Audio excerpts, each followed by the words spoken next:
Market Mantra, Market Mantra, Market Mantra, Market Mantra, Market Mantra,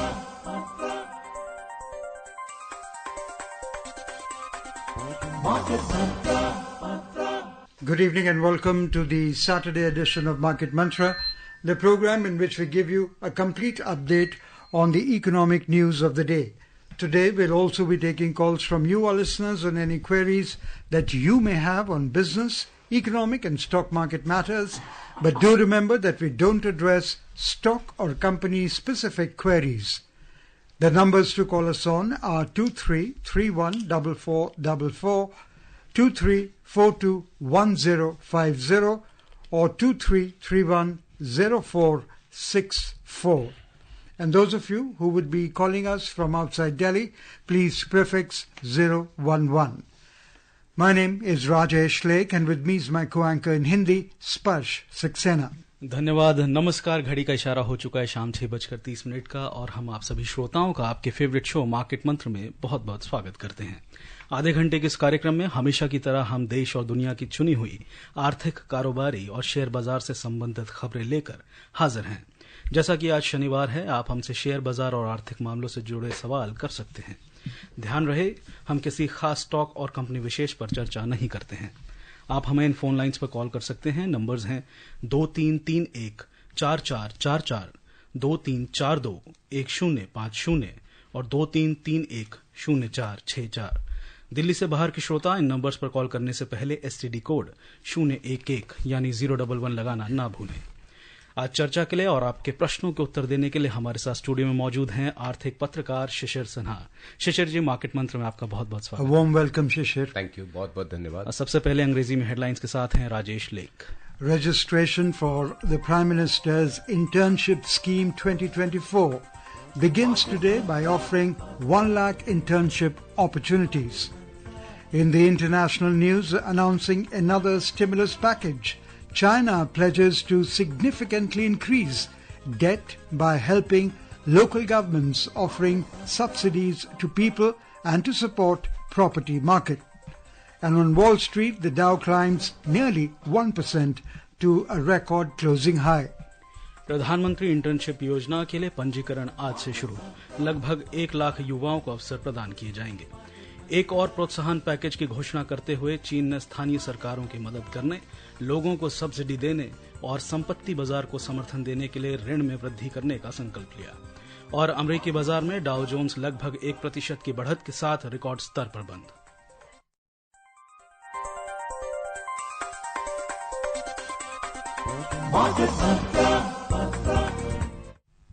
The registration has begun for the Prime Minister Internship Scheme this evening at the online portal pminternship.mca.gov.in and will remain open till the 25th of this month. 1 lakh internship opportunities have been offered by 193 companies so far on the portal for the scheme. The government aims to provide 1.25 lakh internship opportunities during the financial year 2024-25. The total cost of the pilot project will be 800 crore rupees. The government aims to provide 12-month internships for 1 crore candidates in the age group of 21 to 24 years for 5 years. And in turn will receive monthly financial assistance of 5,000 rupees for 12 months and a one-time grant of 6,000 rupees. As per the sources, the opportunities are available across 737 districts spread over 36 states and union territories. The opportunities are spread across 24 sectors including oil, gas and energy, travel and hospitality, automotive and banking and financial services. The total companies for this pilot project have been identified based on the average corporate social responsibility expenditure of the last 3 years. Participation of the companies in the scheme is voluntary. Apart from this, any other company, bank or financial institution desirous of participating in the scheme may do so with the approval of the Ministry of Corporate Affairs. Now this, Shishir, is required because India needs to be the hub for the skill, the young skill opportunities, skill development in the region, and we want to be the capital. Yeah, and one more thing we need to understand, that when we talk about demographic dividend, when we say that 65% population is less than the age of 35 years, and we need to provide some kind of a skilling, upskilling and reskilling. So this kind of internship after formal education, say post-graduation or graduation, certainly helps a youth to get a proper job, because most of the time we get a complaint that you have completed your course but you are not competent enough to get a job in any particular company. So this kind of on-site training will certainly help and enhance the value of a youth. So employment and employability, these two things combined is the aim of this government, and I think this particular program is going to help in that. Shishir, noteworthy is the fact that the significant progress has been made with the employable percentage of final year and pre-final year student increased from 33.9% in 2014 to 51.3% in 2024. Yes, certainly, and if you can remember that government is running a program for skilling, and not just skilling but also upskilling and reskilling. So even after getting say a job immediately after completing your education, whether your employability and whether your worth in the in a company is going to increase, that depends upon the upskilling and reskilling. And this particular program is going to help, overall skilling program is going to help the youth to enhance their employability. We have a first caller online with us from Jaipur. Navneet, a warm welcome to Market Mantra. Please go ahead. Yeah, thank you, sir. First of all, I would like to wish Happy Dishara to all the Market Mantra team members.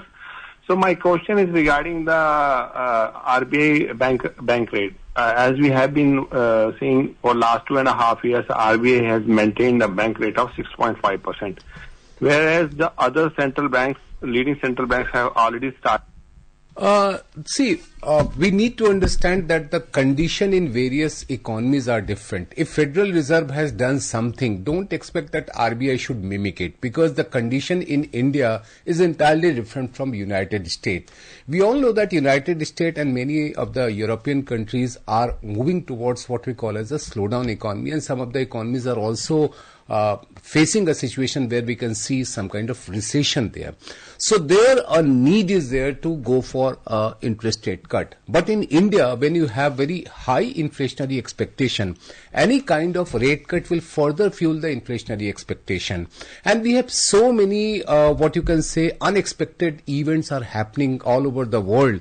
And even in India, we are seeing the monsoon is not on a normal path. I mean, we have seen over excessive rain during the month of September. That is certainly going to impact the food inflation. So considering the overall inflationary expectation, RBI has taken a right decision to maintain the status quo. And this is the 10th time when the policy interest rate has been kept at 6.5%. So there is nothing wrong in that. And please remember that, as I said in the beginning, that we should not mimic what others have done. बिल्कुल.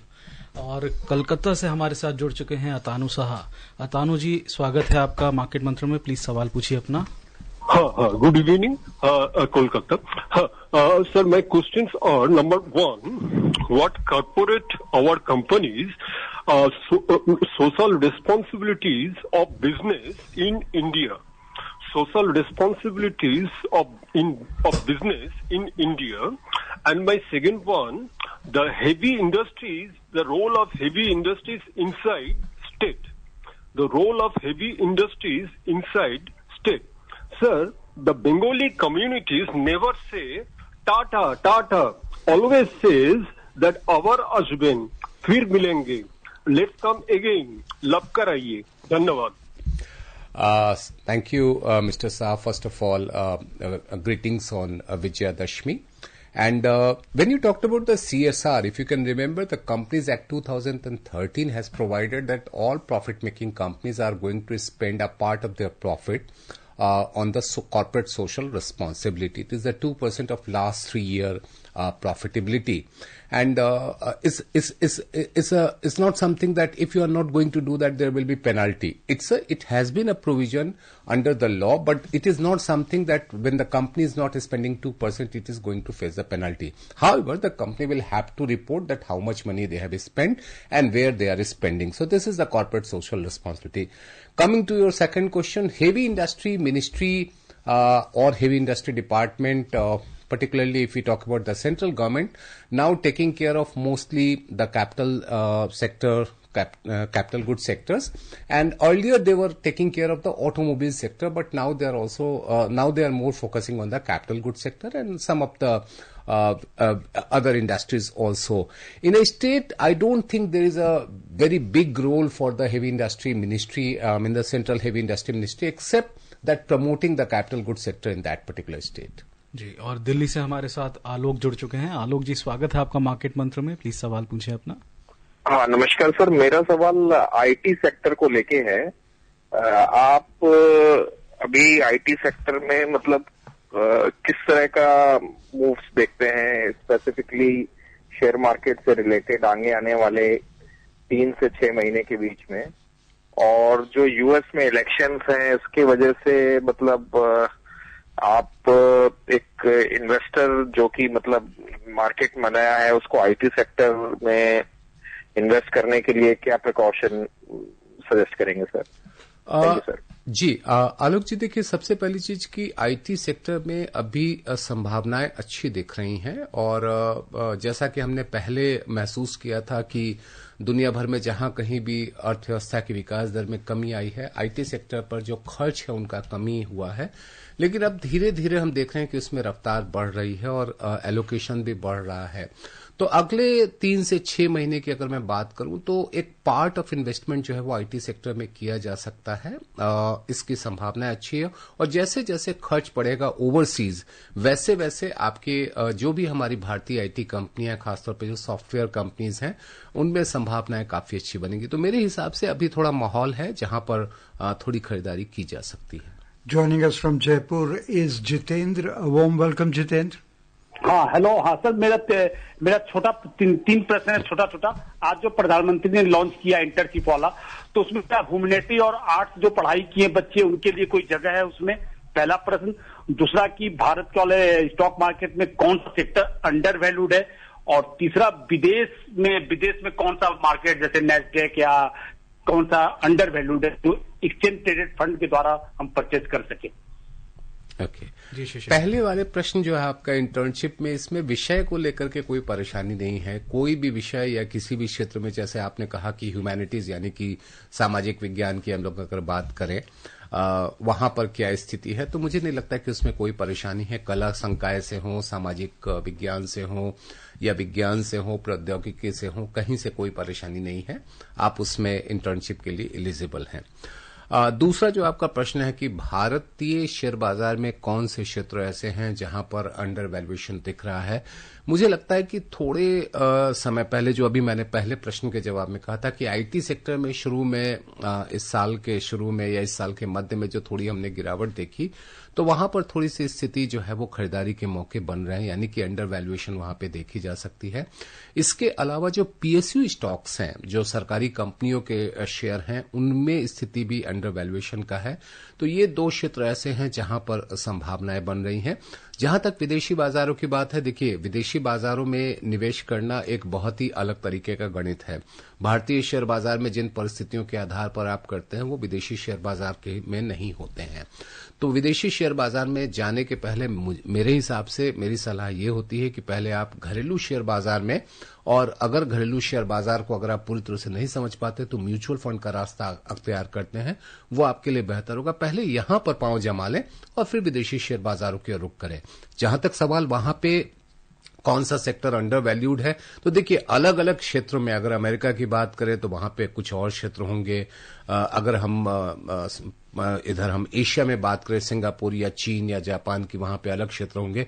तो एक common reply देना, एक जिसको कहते हैं ना कि सभी के लिए कोई एक खास क्षेत्र में चुन करके आऊं कि सभी जगह वो अंडर वैल्यूड है, ये कहना मेरे हिसाब से सही नहीं होगा। लेकिन एक बात मैं जो दोबारा दोहराना चाहूंगा कि अंतर्राष्ट्रीय बाजार के पहले घरेलू बाजार को समझिए, घरेलू बाजार में निवेश करिए, और अगर आप घरेलू बाजार को नहीं समझ पाते हैं, शेयर बाजार को, तो म्यूचुअल फंड का रास्ता आपके लिए एक बेहतर रास्ता है। शेषर जी, अभी हमारे कॉलर ने कहा कि आईटी सेक्टर के बारे में बात करें, अगर हम टेक्निकल उसका एनालिसिस करें तो तकरीबन वो ब्रेकआउट के आसपास है।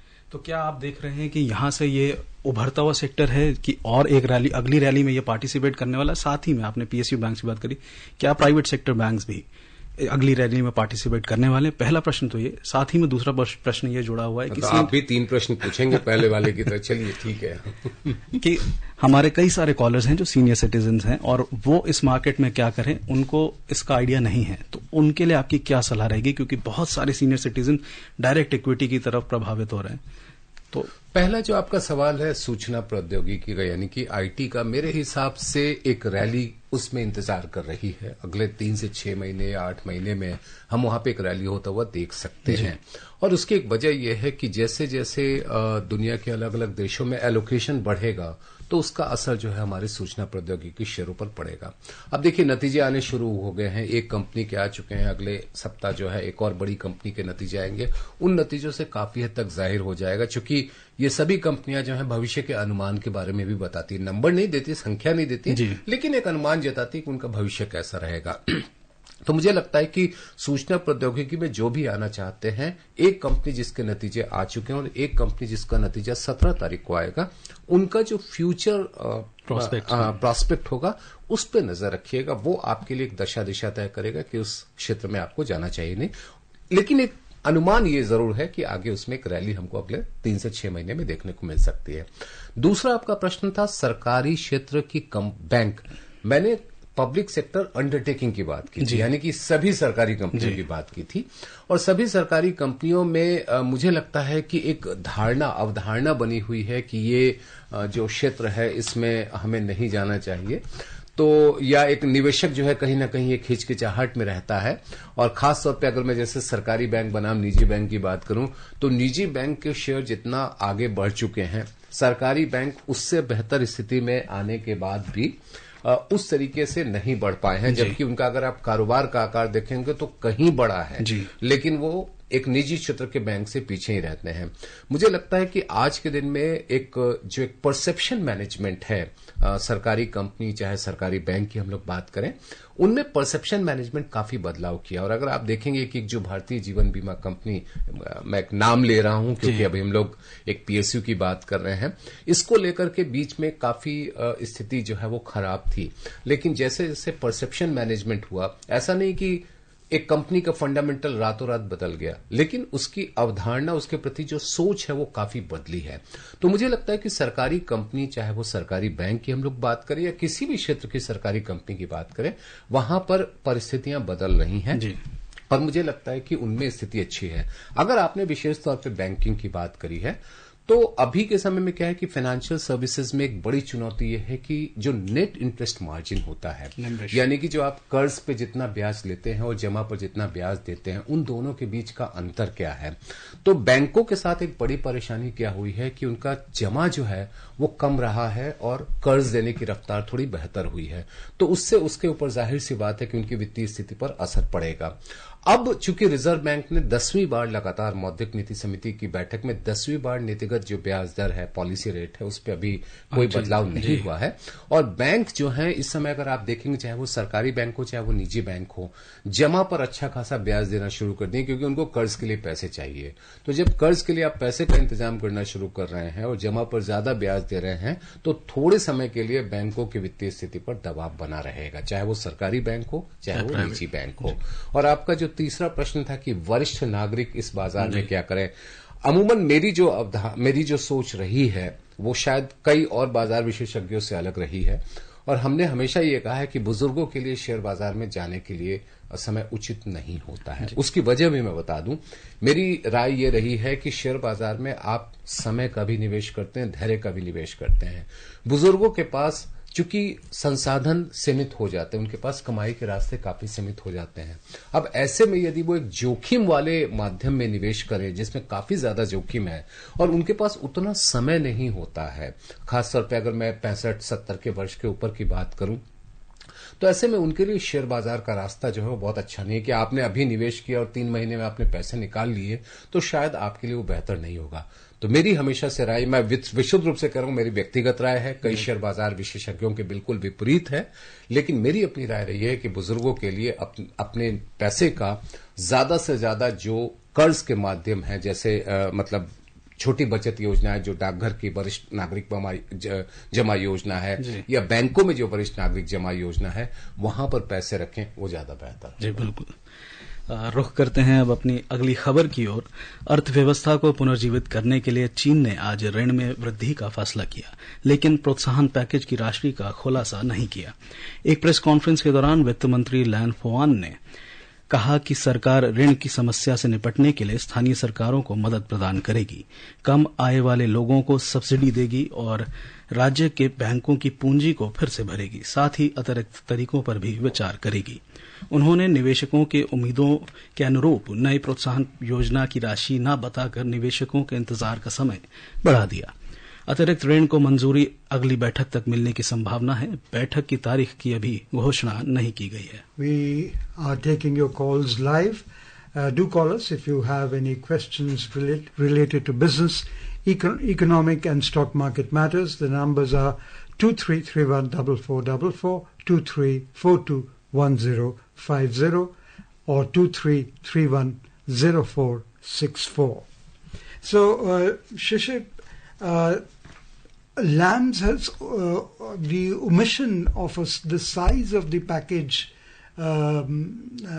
is likely to prolong investors' nervous wait for the clearer policy.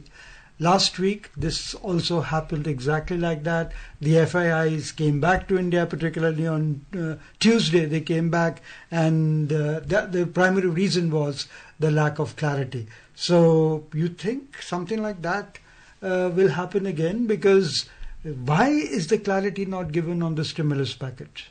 See, China on the Chinese monetary and fiscal policies are always surrounded by some mystery.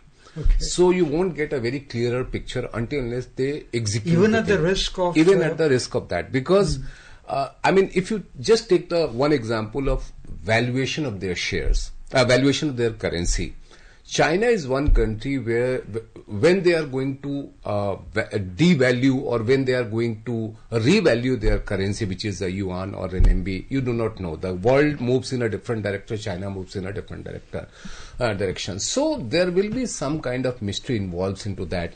And I believe that China at this moment is taking all the measures because the Chinese economy, especially the real estate sector, which is having a lot of trouble in that particular country, and also it wants to maintain its share in the global supply chain. So considering all those things, putting more money in the hand of the people, so that's a core area of their focus. But how much money they are going to put it, that's something which we sitting in India or even people sitting in US may not be able to know until unless Chinese central bank or Chinese government comes forward and say this much money is being put into the system. Okay, time permitting, we'll talk about this further. Meantime, we are joined in by KK Shukla from Mumbai. A warm welcome. Please go ahead and ask your question. Actually मेरा question था कि dollar index जो है जी ये क्या होता है और भारत पे इसका क्या इफेक्ट पड़ता है या शेयर मार्केट पे क्या इफेक्ट? ओके शुक्ला जी, मुझे लगता है कि आप शायद डॉलेक्स की बात करें जो कि नेशनल स्टॉक एक्सचेंज में एक बड़ा इंडेक्स है। और बेसिकली इसमें क्या होता है कि बहुत सारी कंपनीज जिनका ट्रेडिंग बाहर चल रहा है या फिर इंडियन जो कंपनीज हैं जिसमें विदेशी निवेशक पैसा लगा रहे हैं, उनका डॉलर का वैल्यूएशन के हिसाब से वो डॉलेक्स इंडेक्स देखा जाता है। एक भारतीय निवेशक के लिए इसका महत्व ज्यादा नहीं है। एक भारतीय निवेशक के लिए बड़ा महत्व जो है वो ये है कि जो बाकी जो सूचकांक है, चाहे वो बीएसई सेंसेक्स हुआ, चाहे एनएसई निफ्टी है, उस पर नजर रखनी चाहिए। जी, हमारे साथ फरीदाबाद से जुड़ चुके हैं प्रेम पुजारी जी। प्रेम जी, स्वागत है आपका मार्केट मंत्र में। प्लीज सवाल पूछिए अपना। नमस्कार सर। जी नमस्कार सर मेरे को ये पूछना है कि हम फरीदाबाद में रहते हैं और हमने चांदनी चौक में गए थे, हमने गोल्ड की जानकारी लेने के लिए। तो एक वहाँ होलसेल मार्केट है, अब वहाँ 100 ग्राम से लेके 10 किलो तक आप जितना ज्यादा से ज्यादा ले सकते हो गोल्ड। हमें ये जानकारी चाहिए कि उसमें हमें प्योर गारंटी, इसका गवर्नमेंट का जो स्टैंप होती है वो क्या चीज होती है, तो इसके लिए हमारे को जरा बताइए। और हमें कच्ची रसीद लेनी चाहिए कि पक्की रसीद लेनी चाहिए? देखिए प्रेम जी, मुझे लगता है कि सोना और चांदी एक ऐसी चीज है जिसको आप जब भी खरीदें तो हॉलमार्क के साथ खरीदें, या अगर आप हॉलमार्क नहीं, हॉलमार्क जो कि जवाहरात पे होता है, तो जो बुलियन की मार्किंग है उसको ध्यान में रखिए। और ये जो मार्किंग है, ये मार्किंग का अगर आपने सोना लेना है तो आप अगर किसी बैंक या एमएमटीसी जैसी संस्था से लेते तो बेहतर है। दूसरा जो आपका मेरे ख्याल से आपने शायद यही केवल इतना ही रिसीट लेनी हाँ चाहिए। ये तो देखिए एक सच्चाई ये है कि हमेशा पक्का लीजिए, काम पक्का रखिए। और सोना चांदी कोई ऐसा नहीं कि आप रोज खरीदते हैं, साल 2 साल में एक आध बार खरीदते हैं, तो कच्चे पे क्यों काम करना, पक्के पे करिए। Gaurav from Ghaziabad joins us. Gaurav, quickly please go ahead and ask your question. Sir अभी आपकी न्यूज थी 800 करोड़ रुपए खर्च करके ये लोग नई स्किल डेवलपमेंट के लिए खर्च करेंगे। तो होता यह है कि स्किल डेवलपमेंट में लोग पैसे खर्च तो होते हैं, लेकिन जो भी ट्रेन हो जाता है, अच्छे काम करता है, वो बाहर भाग जाता है, दुबई भाग जाता है, दिल्ली भाग जाता है, रशिया भाग जाता है, जहाँ पे पैसे ज्यादा मिलते हैं। तो ये पैसा इस पे क्यों नहीं खर्च किया था कि जिनको काम इनकी तनख्वाह बढ़ा दी जाए, इंडिया में इनकी सैलरी बढ़ा दी जाए, लेबर वेजेस बढ़ा दिए जाए, जिससे लोग इसमें खुद ब खुद आए और पैसे मिलेंगे तो लोग आएंगे, क्योंकि पैसे कम मिलते हैं इसलिए इंडिया में सब लोग भाग जाते हैं। तो ये क्या स्कीम फेल होने की चांसेस हैं? गौरव जी, पहली बात आज शुरुआत हुई और आज ही हम उसके कुछ जिसको कहें कि बुरे असर की हम लोग बात करें वो उचित नहीं होगा। देखिए, आप सरकार किसी भी निजी कंपनी को चेक लिख करके नहीं दे सकते कि आपने अगर कर्मचारियों को रोकना है तो ये पैसे आप उनको मुहैया कराइए। हाँ, आपको याद होगा कि कोविड के बाद जो है योजना भी चली थी जिसमें ईपीएफ का कुछ पैसा जो है वो सरकार मुहैया कराती थी। ये भी एक तरीका था कि कर्मचारियों को जो नेट इनकम है वो ज्यादा हो।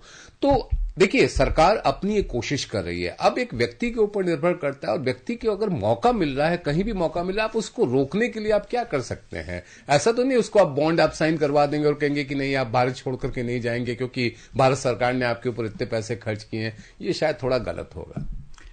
Moving on Wall Street, the S&P 500 and the Dow ended at record highs yesterday with a big boost from financial stocks after banks reported strong quarterly results, while the latest inflation data fueled expectations for a US Federal Reserve rate cut in November.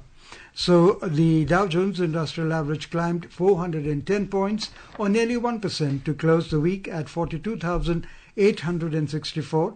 The S&P 500 rose 35 points or 0.6% to end at 5,815, and the Nasdaq Composite gained 61 points or 0.3% to 18,343.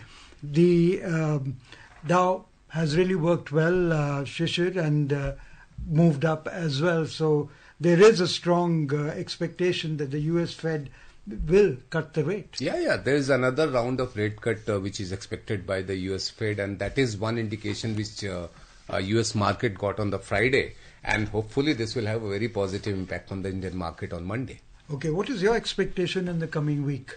Coming week, there are a lot of things, but one thing which is very clear that first 2 days we will see good rise in the market because of the indication from the US and also from the various other economies. But after that, it will all depends upon that what kind of policy measure government is going to take on a number of policy initiatives which has been announced during the first 3 months of this government. So that is also important. तो श्रोताओं, अब वक्त है इस चर्चा को यहीं विराम देने का। शिशिर जी, आपका मार्केट मंत्र में शामिल होने के लिए बहुत धन्यवाद। Thank you, Shishir, for being with us. And before we close, the headlines once again. Registration for the Prime Minister Internship Scheme 2024 begins today by offering 1 lakh internship opportunities. In the international news, announcing another stimulus package, China pledges to significantly increase debt. And on Wall Street, the Dow climbs nearly 1% to a record closing high. That's all we have in this edition of Market Mantra. Till tomorrow, goodbye. Market Mantra.